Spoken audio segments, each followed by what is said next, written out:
Unburdened.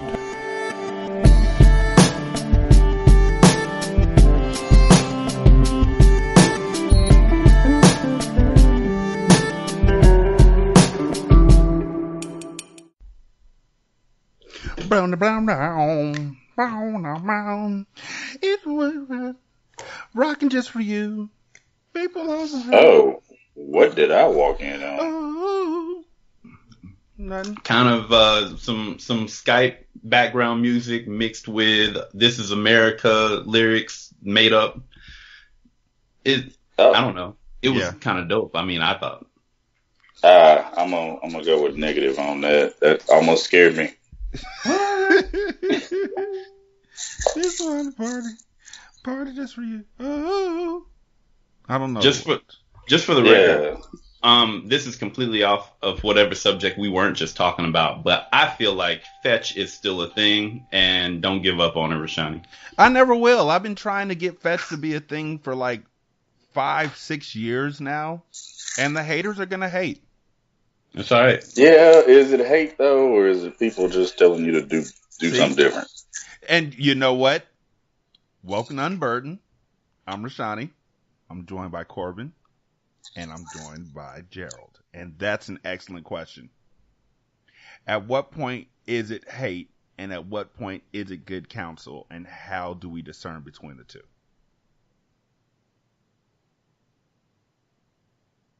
I would say if it's from a friend you trust, that would be it.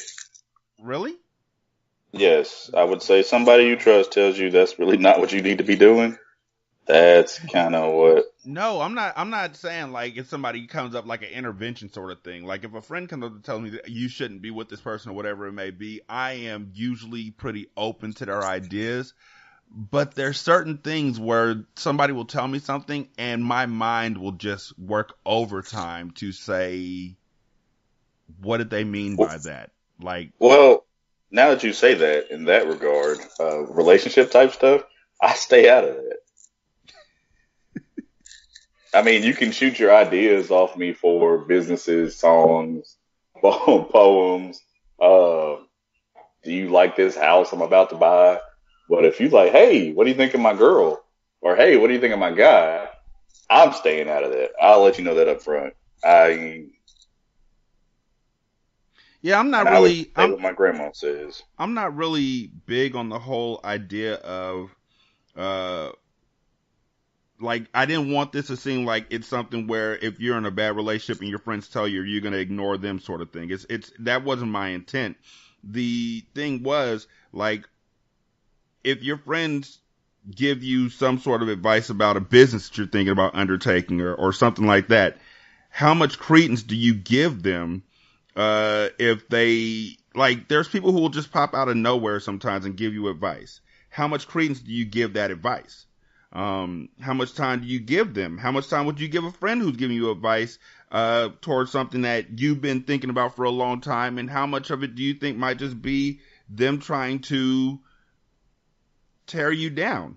Like, my mind, honestly, like, I have friends who I'm like, I know that they're saying this to me in the best place, but my mind is still like, no, they're not. See, for me, it goes to a version of what Corbin said, depends on how much I trust them, but it depends on how much I trust them in the field of the thing that they're giving me advice in. I have friends who I know would never, ever steer me wrong on purpose, who also have absolutely no mental concept of business ownership or entrepreneurship. So when they give me advice about things that have to do with business ownership or entrepreneurship, I don't think that they're telling me something intentionally to hurt me, but I'm not going to give them credence of, you know what, that's great advice. I'm about to go do the thing you just said.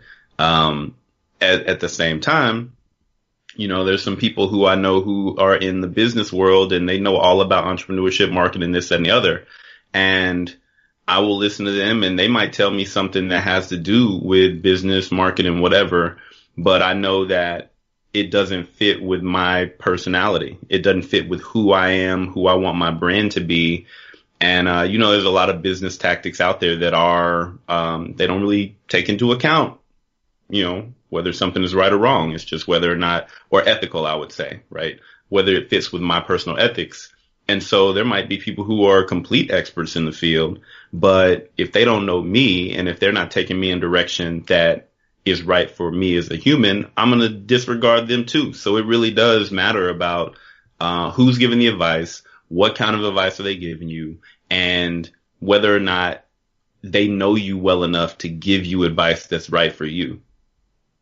Also, the advice could still be wrong. I mean, I could have the best intentions, the most experience, and I could do this every day. But if you come to me and say, "Hey, what do you think of this?" and I'm shooting you, like the idea for Amazon just might be far fetched in 1991 or 92 when you come to me, "Hey, I got this thing.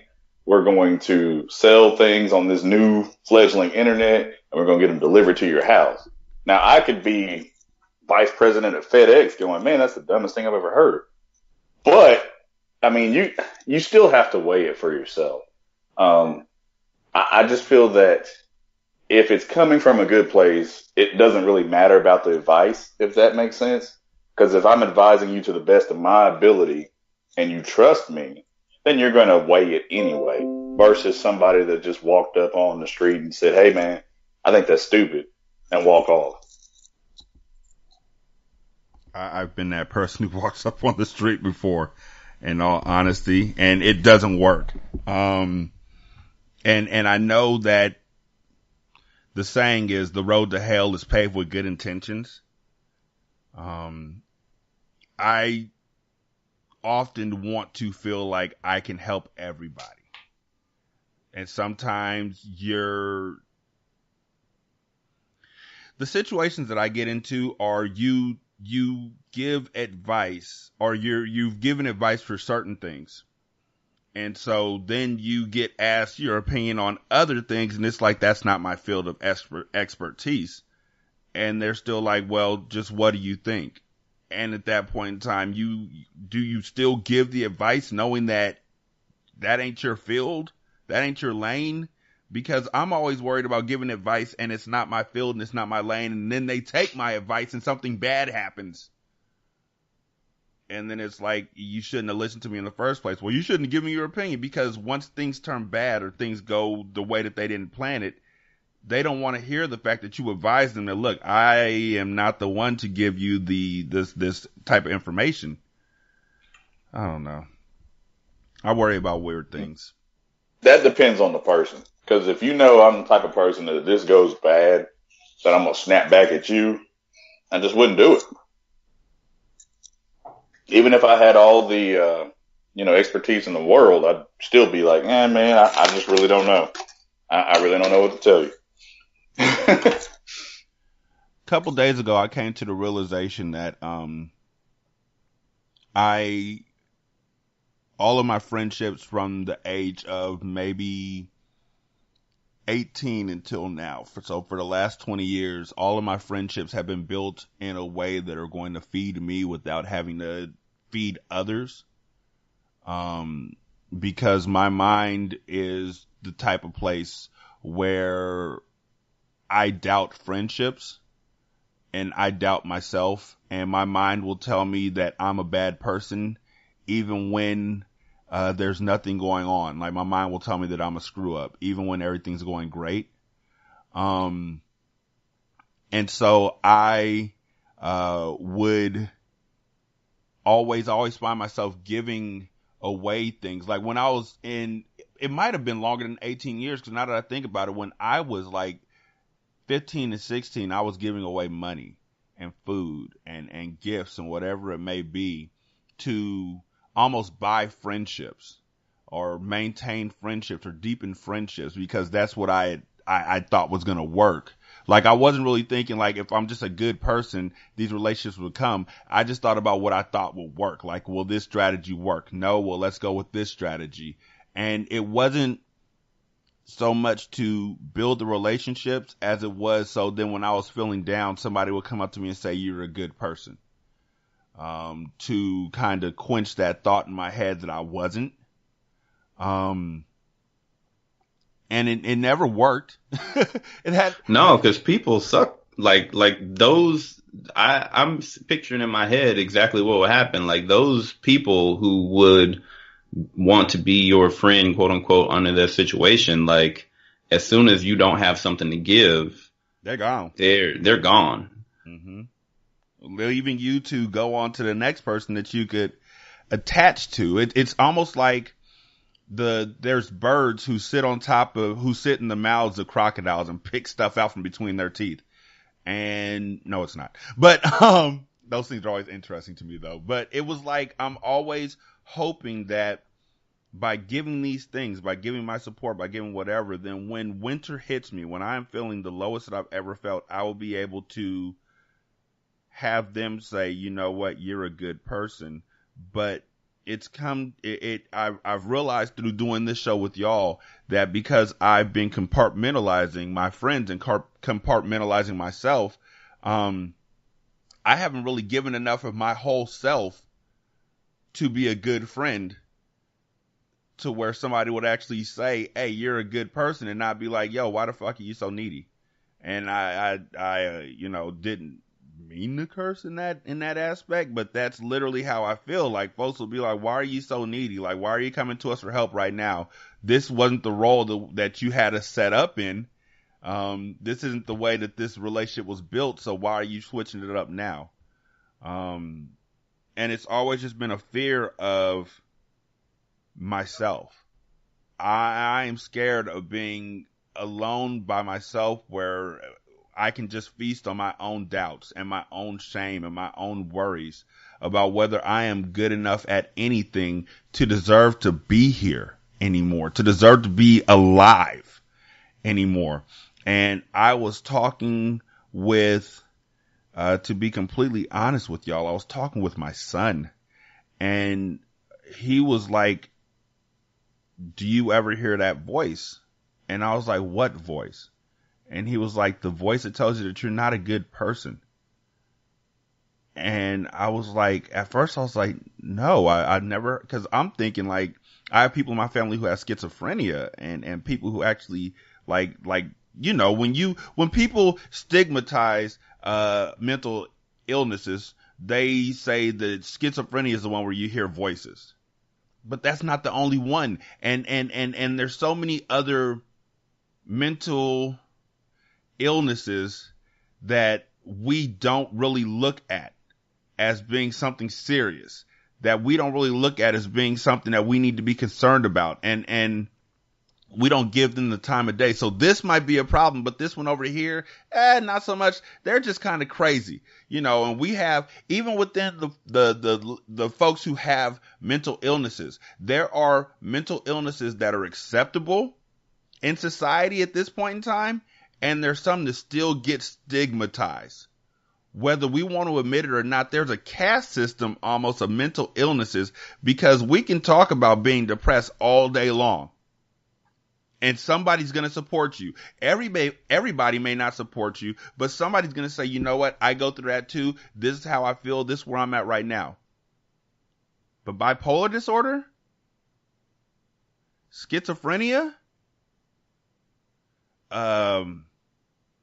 Dissociative personality disorder? Split personalities? Those ones? Not so much. I feel like as a society, we're kind of dragging ourselves kicking and screaming as far as accepting certain things. And I kind of get what my grandma and what the older generation tells us, little by little, you can't get it all right now. So you got to take what you can get at this moment to move to the next. It doesn't make it right, of course, but I feel like people are comfortable with talking about depression and anxiety. They're not comfortable taking that next step yet. Mm-hmm. So that's still in the crazy realm as far as, especially with black people, as far as black people go, that's still crazy. Just like, you ask one of your elders in your family, what's going on with such and such? Well, they just crazy. They don't, they could have all kinds of dissociative disorders going. But to grandma, great uncle, that's crazy. That's it. And I feel like that's kind of where we are right now. Again, it doesn't make it right. I mean, we either should accept it all or don't accept any of it. But the fact that we're kind of kicking and screaming, dragging ourselves as far as accepting people, that's, I mean, it really touched me when you said that, because I thought of all the times when I'm, just as a kid and growing up, and even now, where the older people in my life would be like, well, he's a little touched. That dude's a little crazy, but we're going to pray for him. And then that's really all they do. So. Gerald? I don't really have anything on this one. I'm just listening. I actually honestly ran from these conversations until I realized that in some way, shape, or form, each and every one of my kids have it, which makes sense because it's genetic, and so it's like now I have 4 children, and it's like the Brady Bunch where they show the father and then it shows the lines going out to the kids. So now I have 4 more people that I have to lead through this part of their life that, like, for my son, he's terrified, y'all. He's terrified. He hears a voice in his head, and he's been told by all of his friends all of this time, online, wherever. This is, probably having people mocking mental health or calling each other crazy or whatever it may be. So now he has this voice in his head saying that he's a bad person. And it's like, am I crazy, Dad? Tell me I'm not crazy. And I remember vividly telling people, I would mutter it to myself like a mantra. I would mutter it to myself. I'm not crazy. I'm not crazy. I'm not crazy. Nobody knows. I'm not crazy. Nobody knows. Nobody knows what I'm going through. I'm not crazy. I'm not. And it would every single time. And this is like when I was 28, 29 years old. We grew up in a time where our parents did not want to deal with our mental health issues. They did not understand mental health issues. They did not know how to work with mental health issues. And so they would just be like, oh, everybody's a little bit crazy, baby. And I'm not crazy. And I hate that word. I hate it. I despise that word. And to see my son visibly shaken. I'm not crazy, am I, Dad? No, you're not, baby. You're not. You just got to remember all the good stuff you have in your life. What I have, what my son have, what we have together, we have the same issue, which is this. And the best way I can describe it is like this. I have a situation where whatever event I go to, whatever place I go to, whether it's with my family, whether it's by myself, whether it's a great whatever, I will examine that event and I will suck all the good stuff out of it and only leave behind the bad. So 5 years from now, when you bring that event back up, all I have is the bad stuff. And it's a lot like an owl who eats a mouse. We were going on a field trip with my son's school, and they were pointing out owl pellets. And they were like, yeah, a owl will eat a mouse like whole. They'll ingest the whole thing, but because their bodies can't digest the bones and the fur and other things, they spit that back out and leave it behind, and that's an owl pellet. And that's what my mind does. That's what I go through. That's what my son goes through. We go to a good event and we will take it in and process all that good stuff and send it to our brain like, here, hold this, eat this, live. And it just disappears into an abyss. And all that we leave behind for everybody else to see is the bad stuff. If you ask me what happens, all I have is the bad stuff. And it's like, well, what about this? This happened too. Yeah, but this happened. Why don't you remember the good stuff? I don't know. And when I ask my son why he doesn't remember the good stuff, it's the same thing. I don't know. And when you press somebody who is, and I'm learning this every single day because, again, we didn't have these talks when we were younger. I had to learn this road by myself while I'm going through it with my son. And I have to learn that I'm going through this too. I don't know why I'm like this. I don't know why I'm like this. Huh? You only remember the bad stuff, right? Yes. Before you just said that, I have been going through probably the last 10, 15 years of my life, even, even before that you just touched something. People believe that I'm lying when I say I block out everything to do with the situation. Um, and I didn't mean to interrupt you, but it just really hit me because if something that I deem bad, it may not be bad to you, it might not be bad to Gerald at all. But if it's bad to me and it's bad enough, I can't tell you what happened the day before. I can't tell you what happened the day after. You have to sit there and work with me through it. And my wife has done this. And I've had people just say I'm straight up lying. I do not remember, and I want to. So that's a survival mechanism. That's repression. Your brain does it for you. And a lot of people don't realize that there's a difference between repression and suppression. Suppressing those memories, intentionally trying to force them away from you. That's an active thing, but, our brains will, as a survival mechanism, they will remove things that are too painful for us to process. And it pushes them to these areas that we have to intentionally access. And yes. And that is so hard. Mm-hmm. But it takes simple things for me. It takes very simple things. You have to say, like, okay, for instance, when we're going out of town or something like that, you'd have to say, we stopped at such and such gas station and the lady complimented you on your shirt. Well, what shirt did I had a red shirt. It was a Spider-Man shirt. Okay. That triggers something. So I got a little bit. And then we have to keep going that way. And it's so frustrating because one, people just think you're lying because, something bad, you don't want to remember it. It's not that. I can't. And I just have to sit there and go step by, almost have to write it down. We did this. Okay. And then we went here. Well, did we stay at this place? Yes, we stayed there. Okay. I can't really, and it's been that way my whole life. Pretty much, if I deem something bad has happened, it's a bunch of blanks. It's like Swiss cheese. So looking at kind of the juxtaposition here between you, Corbin, and you, Rashani, and Rashani, you said that you ingest all of it, but the things that you can recall are the bad parts.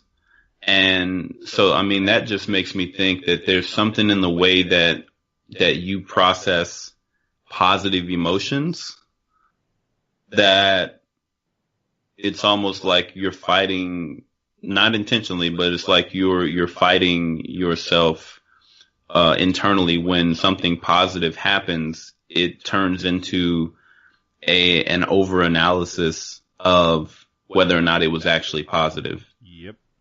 I have Jesus. I sit and think about something. You ever see those cartoons where the person is just pacing or just going around in circles until they are like 6 feet in the dirt? Just they worn a path from them going around in circles with their hands behind their back, just thinking about something over and over again. Yes. I do that. And it's for everything.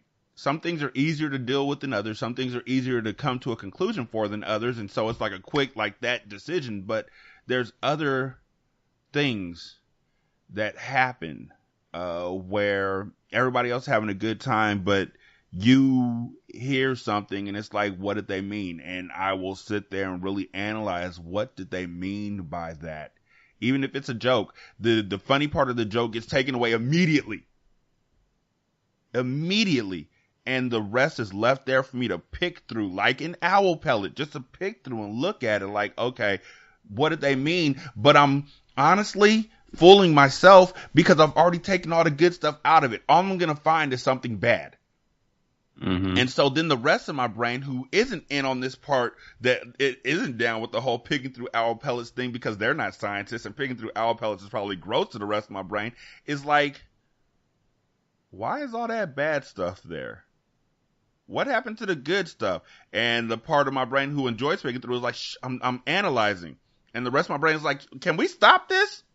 Can we do something to stop this? And so my brain is literally fighting against itself, trying to make me stop looking for this bad stuff, not even looking for it, just having it there. It's like at this juncture in my life, it's like I'm a hoarder of bad memories.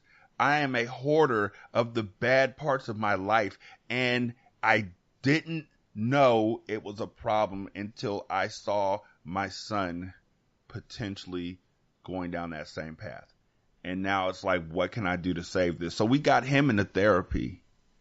He has a therapist that he talks to once a week, and I ask him questions and just really try and break down the pellet, like try and break it down quickly so then he still sees the good. Before all the good gets sucked out, I try and like show, like, cause for him, he can't see the good in himself. He can't see the good in the events as it happens to him. But because I'm on the outside, I can see the good things that he did. And so I'm trying to encourage him and walk with him while breaking down this pellet gently so that he doesn't get broken. And I just realized my wife has been standing next to me for the past 11 years trying to break these pellets, and I'm holding them to my chest like, no, you don't understand. I have to analyze this. And he's holding them to his chest like, I have to look at this. I have to see this all the way through. Get away from me. This is what I do. And it's heartbreaking in the cycle. And it's tiring. And you want to see the good, and he cries. He's scared to go to sleep. I stand over him and watch him as he reads books until he falls asleep in a chair because he's scared of this voice that's going to keep on taking everything good from him and leaving behind something bad. And I had that for so long that I don't even think it's a problem anymore. It's just who I am. Love it or leave it. And I didn't realize it until I got around my son a few weeks ago and he started saying that he was having these same issues. And then I thought about my friends. And I thought about how I am constantly looking at the bad stuff and I'm presenting it to them in the worst situations, at the worst times. 4 or 5 months later, when I'm done analyzing this piece of owl pellet, I'm going to hold it to you and be like, see what I found? And they'll be like, we've already gone this way. Why are you bringing that back to us? And that's another thing. I know we talked about bringing up bad stuff. I know we did. But to me, when I talk about bringing up bad stuff, here's my analogy. I'm standing there holding a 30-pound bowling ball in my hands, just clutching it. And I've been holding on to it for so long, and it's so heavy. And it's weighing on me so much, and I just want to let it go. But the person that gave me this bowling ball doesn't want to hear about it, so then I can let go of it. And that's what my mind is. I know that people are like, why do you keep bringing up old stuff? But for me, that's like the biggest meal that my brain gets, and I can't let it go because the other side has, like you said, repressed memories or something happened to them or there was something traumatic in that situation that they don't want to face anymore. And they're like, I'm not taking that from you and I'm not helping you hold it and I'm not helping you bear the weight because I don't want to take that weight back on me. I was actually able to let it go. Why can't you? And it's like, I can't let it go without your help. So we're still holding on to this actual bowling ball, this actual mass of just memories. And we can't let it go without the other person's help. And every time you try and let it go, they'll either say, I don't want to do that. I don't want to bring this back up. I don't want to step back into this arena. Or they'll say, I don't want to, or they'll listen for a while and then they'll give their explanation, which really shuts down the conversation. Or they'll say, I don't understand what you're so mad about. And that makes the weight even bigger. God, this is what Unburdened is. This is what this show is. It's not always going to be like some roundtable discussion where everybody's like happy at the end. Sometimes we got stuff that we just. So let me, on that, I want to switch back to Corbin real quick and just ask. Oh boy. Yeah, when we it comes, not talk about me. That's fine. No, when it comes to the things that you find have been repressed, like what are the circumstances where you're needing to go back and find these things and pull them out? It's never my own doing. I'm gonna be real about that. If I could help it, I would go through life and not ever try to think about this type of stuff. But, I can give you a good example.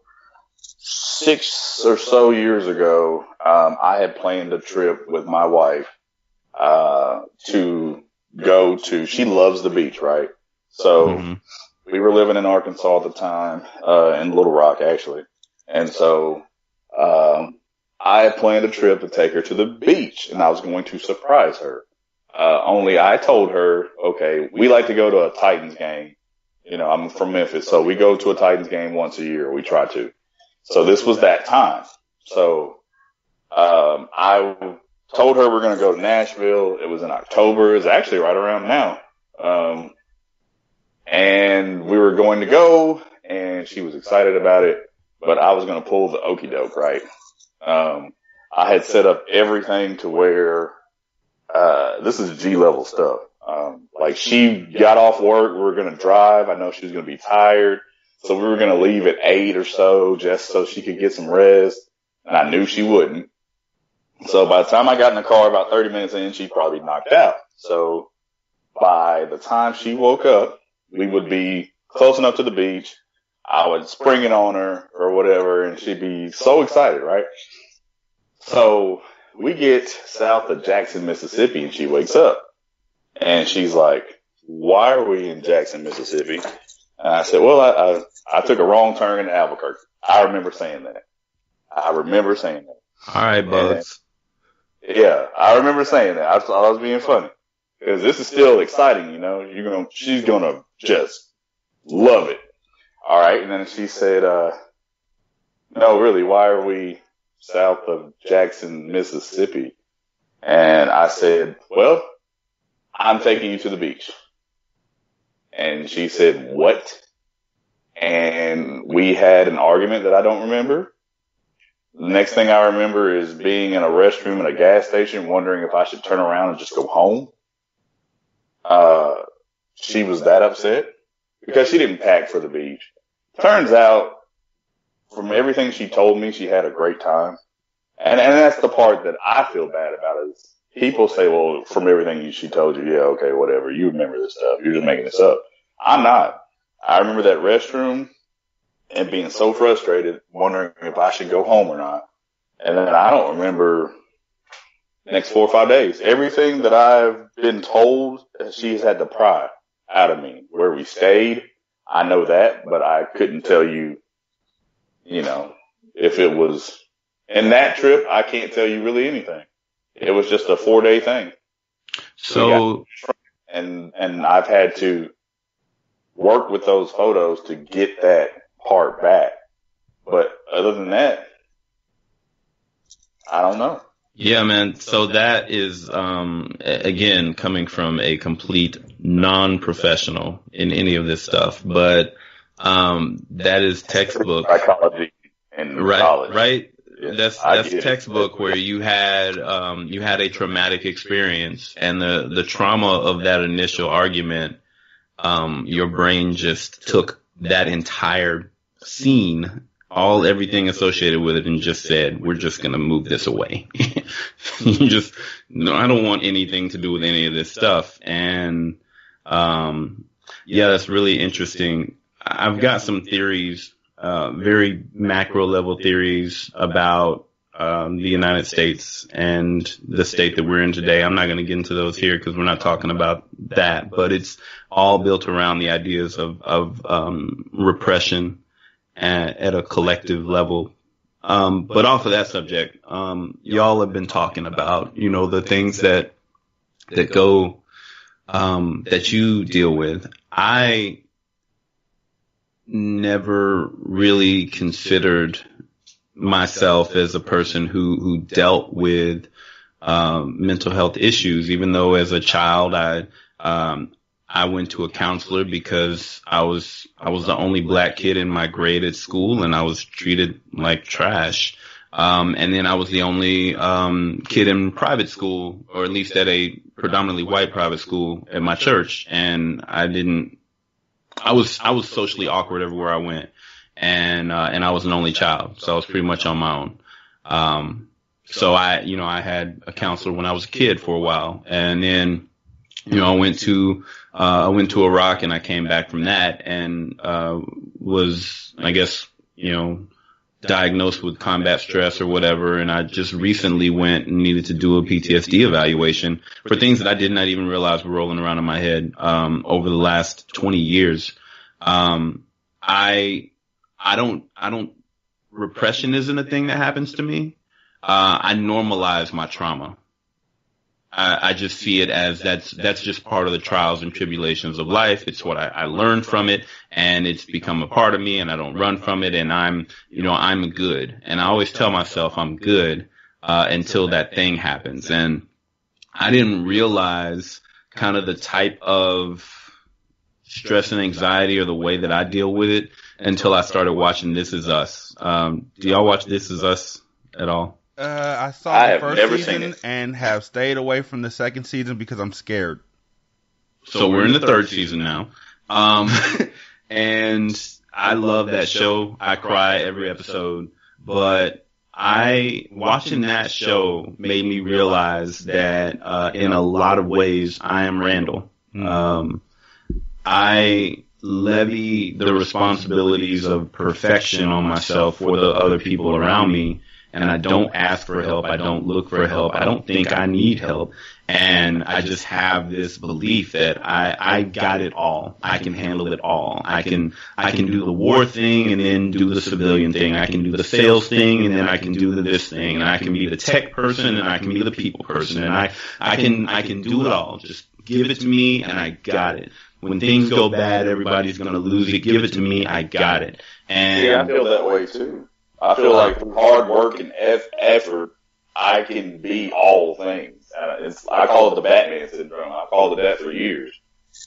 Yeah, until something comes out of the blue and just completely shatters all of that facade. And then I am damn near in the fetal position.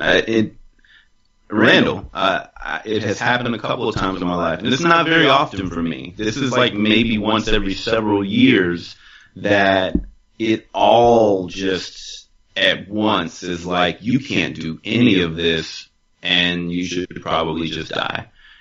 And I curl up, and I can't function without getting on the phone with somebody or just, I don't know. But it's a scary, scary thing to put yourself into this mental space where you really believe your own BS, because your brain is going to get back at you. And I don't mean to say it that way, but eventually it's going to have enough or too much, and there's going to be a break, and you will be completely out of control. And I don't know if that's comparable to constantly having to work past that stuff. But I do know for me, when those times have happened, it is the most terrifying thing in the world. And I don't know what to do. Do you find the most terrifying thing to you is relying on someone else, or the fact that you can't handle what you thought you could? Like it. Relying on somebody else doesn't scare me. Relying on other people used to be a thing for me until I experienced what it is like to have people around you who want to be relied upon, and you completely just dismiss them. It breaks those relationships. I experienced that when I was working in California. I almost destroyed friendships and an entire team because I was so hell-bent on everything being my way. I learned in that experience how freeing it is to let other people do things and be great at them and to just shut up. So I don't have that problem. That's not what scares me. What scares me is that I never know when or what will happen that immediately sends me into the fetal position, if you will. It's not a matter of I have to depend on somebody else. It's I'm constantly telling myself, you got this, and in most cases I do. But the thing that sends me over the edge is something unexpected, completely out of my control, and which I have no ability to influence or escape. That is when I'm set off. I'm triggered to something that is in my brain that is trauma that I have no control over. And it's a really scary thing, and it's also really scary. It sucks for me to present as this, in control and confident and capable person, because then when I'm trying, like when I had the sessions with the evaluator at the VA, I'm being asked all of these questions, and the way I am now, I'm extremely articulate about them. I can analyze and tell the whys and this is that and blah, blah, blah, blah. And so I'm trying to explain my trauma or my mental problem that I'm trying to work through to this person, but I'm doing it in a very together way, because that's just my way. And then it makes them think, well, obviously he doesn't have these problems. He's capable of doing X, Y, and Z. And it's like, no. I don't want to have to come in here and fake being out of control for you to understand that there is something going on inside of me that I don't have control over. It's just not in control right now. It's really frustrating. I can see that, because your tone of voice and the way you present yourself, and just the way that you are since I've known you, is you have it together. And I would think, even if I was a therapist, that you have it together. You're just working through it. Maybe you're bouncing things off me just for some feedback. That's it. Nothing that we have to dig through, cry through, or anything like that. It's just the way that you, like, to me, you would make a very good presenter naturally.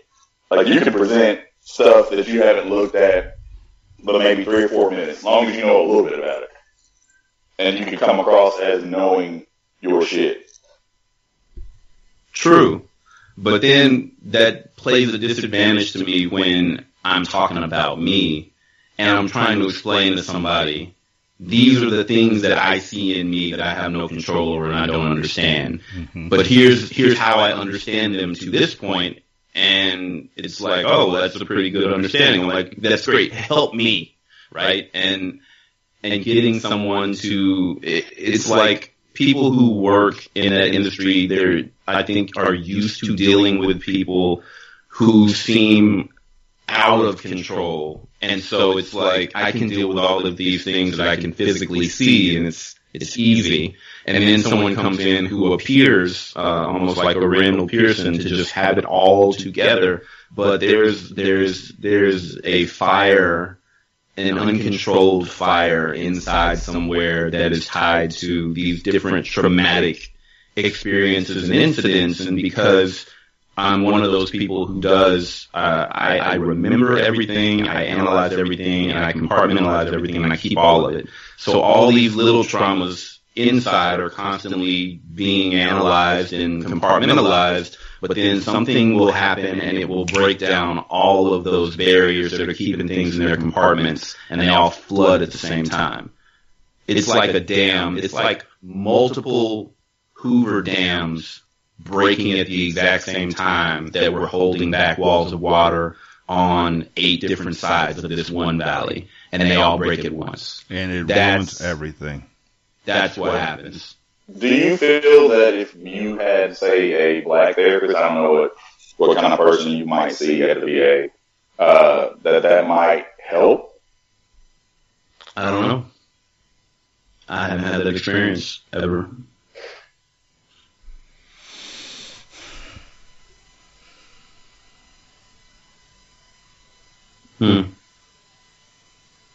Damn.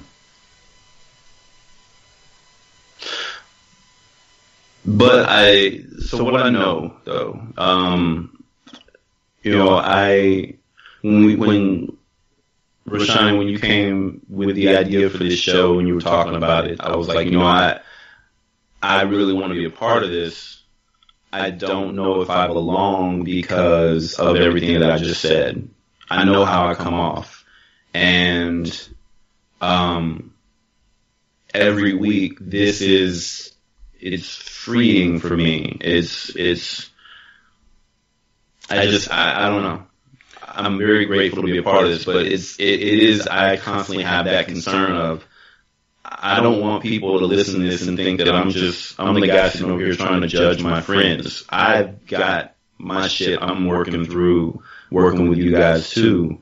And it's very interesting to see all the different ways that this kind of presents and how comfortable at least I am getting with just coming in here and talking about it, because I know that, you guys aren't going to judge, and hopefully our listening audiences, there's some people out there who can relate and start feeling more comfortable, as well as, yeah. I am quite aware that each of us in some way, shape, or form is holding on to something. And it may be because we're not ready to take that barrier down. It may not be time. It may be because you feel like it's not the right conversation for it. But I know that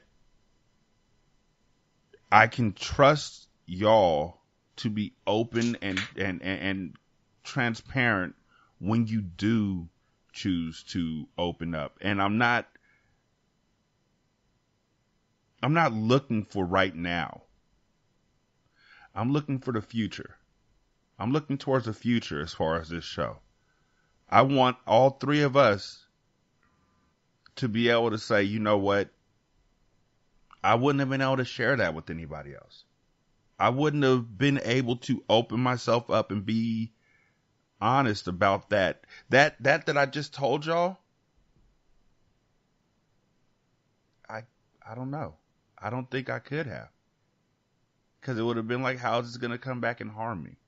How is it going to come back and hurt me? And my mind is screaming against me like, don't do that. But it's like, these are my dudes.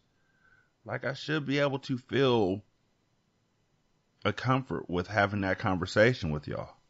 So Gerald, when you have such a big part on this, you have such a big part in this show, because I know that you, in your own time, are going to have an amazing story. You're going to have something that you're going through, and I'm going to be there for you. And Corbin's going to be there for you. But until that happens, your presence is so peaceful. Like, your voice is just like calming. You make me want to talk more about what's going on. Like, there's certain people who I'll talk to and they'll be like, well, let's do, no, it's not like that with you. It's like, I want to tell you what's going on. And again, it's your fault that I'm telling y'all all this stuff in the first place. So this wouldn't be here without you. This doesn't work without you. And I want you to know that this never will not have a place for you. Period. And when you're ready, we're ready. Winter's coming. Yeah. Winter is coming. Winter is coming. And I'm telling you right now, we haven't seen nothing yet because this world is getting worse. And so each of us are going to have something that we're going to need to bring. And when that happens, I want to be able to say that y'all trust me enough to be open and transparent about it. Because once we can do that, once we can honestly say that, y'all already know what I'm about to say. Yeah, we got it. That's how you get unburdened. And it's funny how I've been waiting on you to slide it in there. But it's true. It's something that you build up to, you know? So I'm here for y'all. And y'all are here for me. And really, that's a bigger blessing than anything I could have ever expected or anything I could ever ask for. Within these first couple episodes, there's already been more done here than any other event or any other thing I could have ever thought of put together. And I'm grateful for y'all.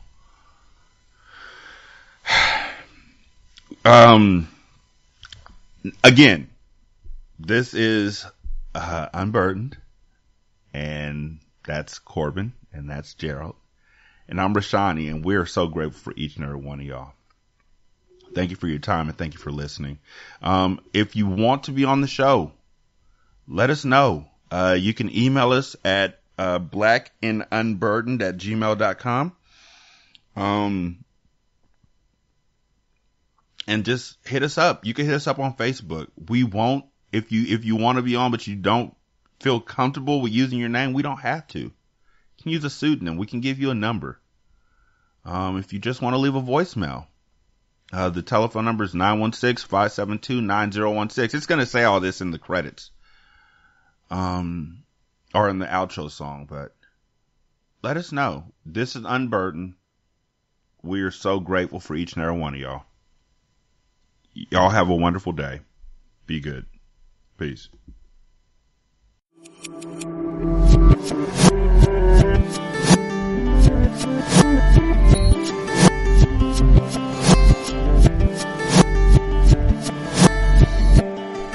You can follow the show at Unburdened Pod on Twitter.